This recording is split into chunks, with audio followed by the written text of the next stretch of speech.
Hello and welcome to Cooking Show Techniques. Today I'm going to show you how to properly bread your steaks. So please join me and let's do it together.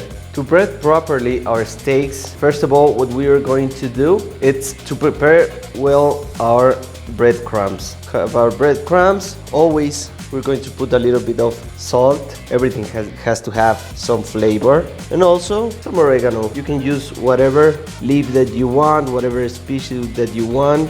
We put some oregano on this one and we just mix it up well. Also I would put some paprika on it as we can have a better color after we cook it. When it's perfectly mixed, we put it together like that and we have prepared everything.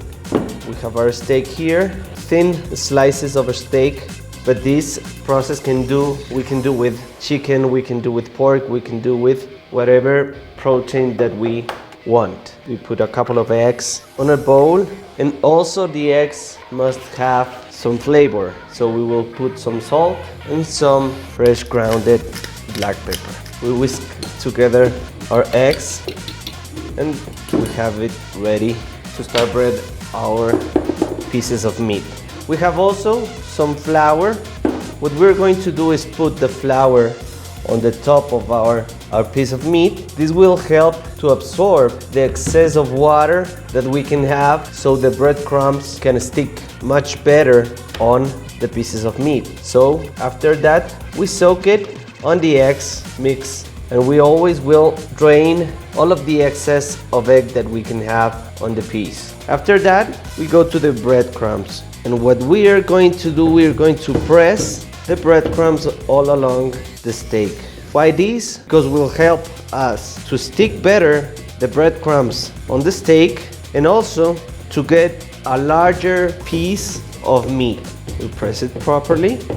Again, we hit a little bit in order to get rid of the excess, and we have ready our steak. We're going to change this one for this one, and again we go with this. We soak it in the whisked eggs, remove the excess, and we go to the breadcrumbs.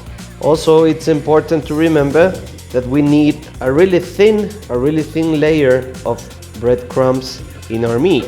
If not, we will, after cooking, we will have a too thick layer of breadcrumbs and less meat on it. We make sure to cover every place of it, and look, we have much more larger pieces of meat. After some time that we bread our pieces of meat, the breadcrumbs are completely stick to it. Very good coverture, as after we cook it, we have the oregano that will give us a really nice flavor. We have a really thin layer of crumbs that will make very crunchy our pieces. And also remember that we can cook this not only in deep frying but in the oven as well. We just sprinkle a little bit of a spray oil all over it, and we put it on the oven 350 Fahrenheit degrees, and we will have perfect crumb pieces of meat. Thank you very much for joining us in the Cooking Show Techniques, and I see you on the next one.